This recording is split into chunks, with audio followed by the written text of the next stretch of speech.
Good morning to one and all. SC వర్గీకరణ దాదాపు 3.5 దశాబ్దాలుగా దీని మీద పోరాడిన వ్యక్తి మందకృష్ణ మాదిగ గారు. ఇన్నాళ్లకు ఆయన కళ సాకారమైంది.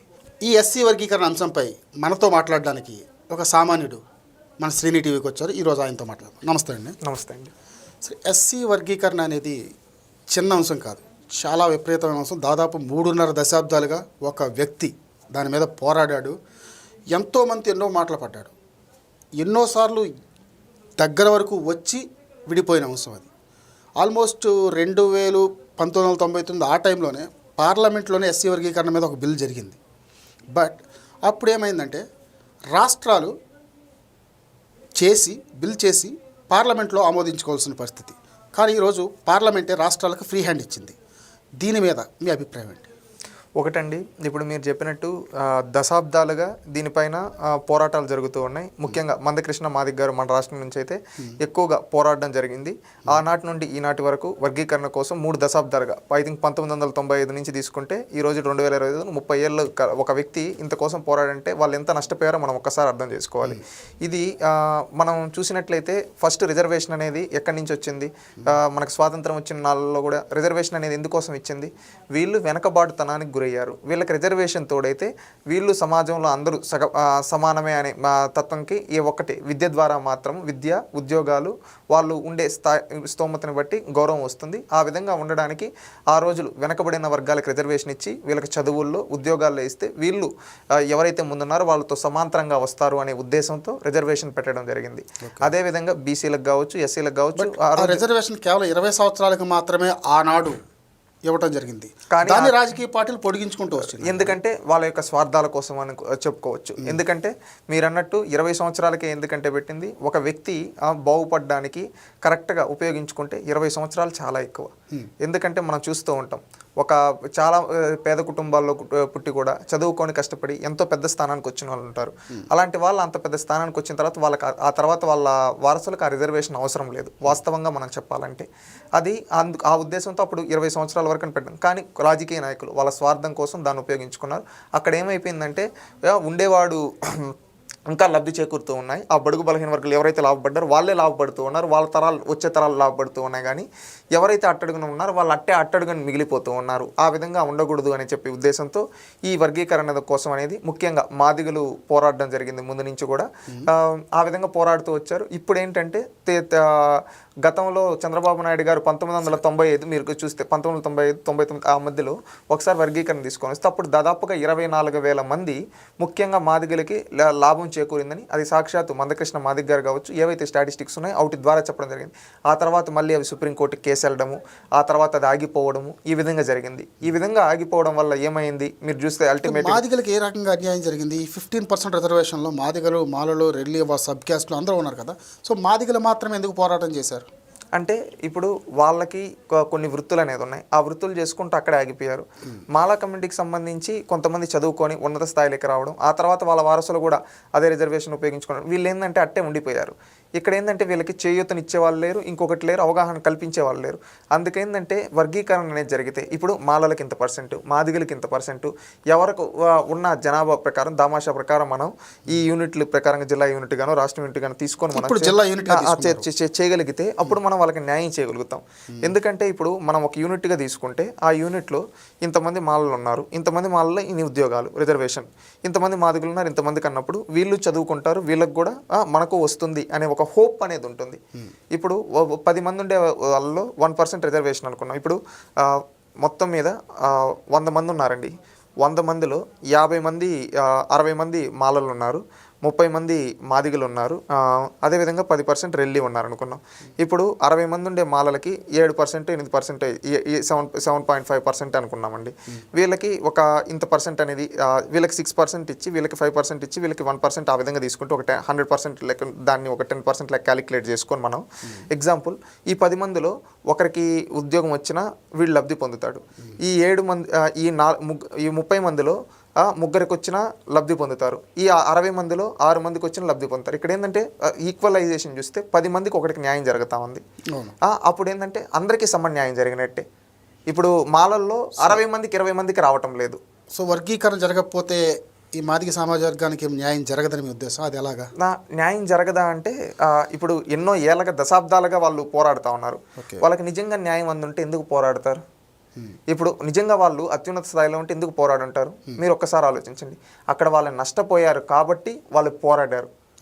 అందరికీ సమన్యాయం చేయండి అని పోరాడు. ఇక్కడ ఏ వర్గము అంటే రిజర్వేషన్ అనేది మెయిన్ థీమ్ ఏంది?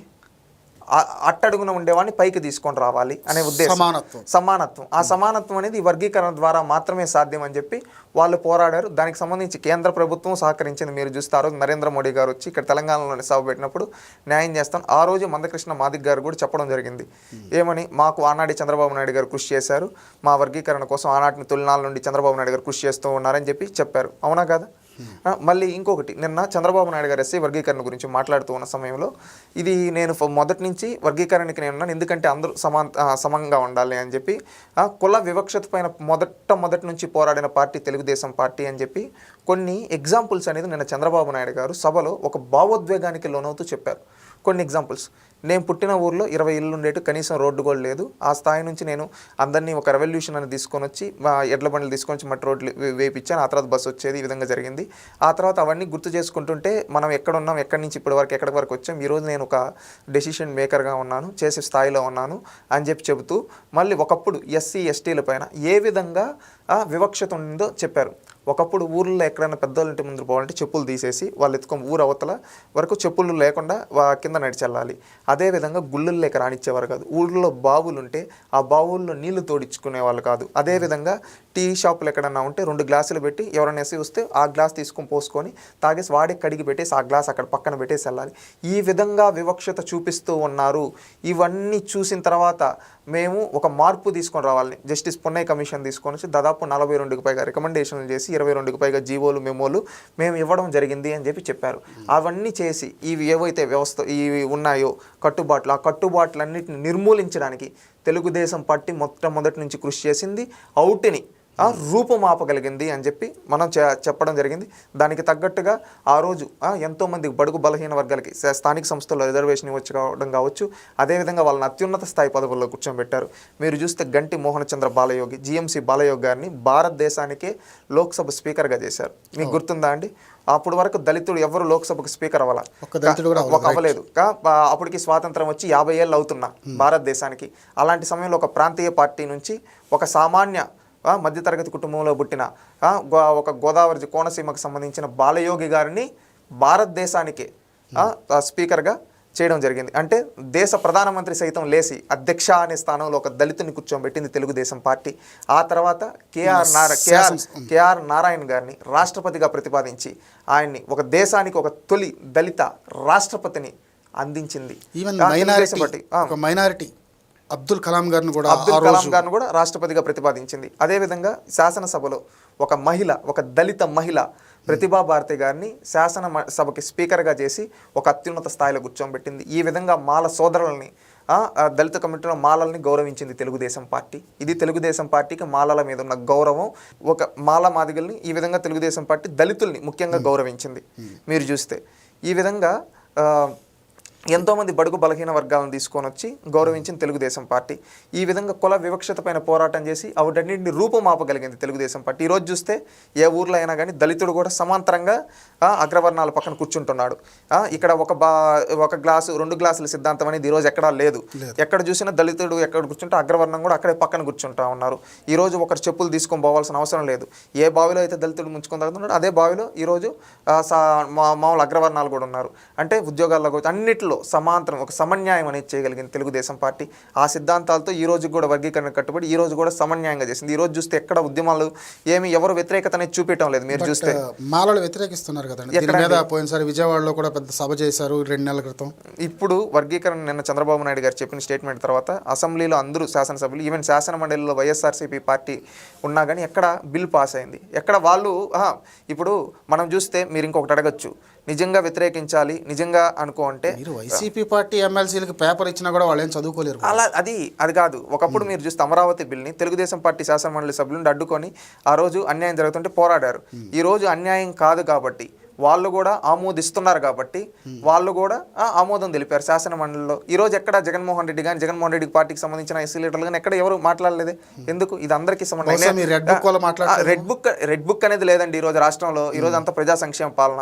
ఈరోజు చంద్రబాబు నాయుడు గారు నేను ఒకే మాట క్లారిటీగా చెప్పడం జరిగింది, మీరు చూడండి. ఇది ఇంకా ఇప్పటికే లేట్ అయింది, అందుకని మేము ఇప్పుడే చేస్తూ ఉన్నాం. రేపు భవిష్యత్తులో సెన్సస్ తీసిన తర్వాత 2026లో ఆ తర్వాత దానికి తగ్గట్టుగా మేము మారుస్తాము. సరే, ఇప్పుడు మీరు మాదిగలకి సామాజిక న్యాయం చేస్తున్నారు. సో మాలల నుంచి ఏదైనా వ్యతిరేకత వచ్చి రేపు ఓటింగ్ రూపంలో కానీ వేరే రూపంలో కానీ పార్టీకి ఎఫెక్ట్ అయ్యే ఇది ఉందా?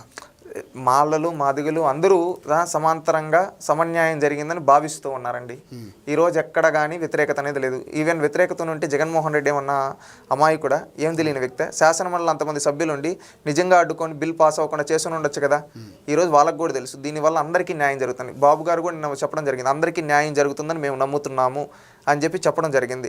అందరికీ న్యాయం జరుగుతుందని చెప్పి ఈ బిల్లు అందరికీ ఆమోదయోగమైన విధంగా మేము తీసుకొని వచ్చాము అని చెప్పడం జరిగింది. ఇది అందరూ అంగీకరిస్తూ ఉన్నారు. మాలలు మాదిగలు రెల్లు అందరూ. సరే, ఈరోజు వర్గీకరణ జరిగితే అందరికీ న్యాయం జరుగుతుందన్నారు. సో వర్గీకరణ చేయకపోతే ఎవరికైనా న్యాయం జరిగింది?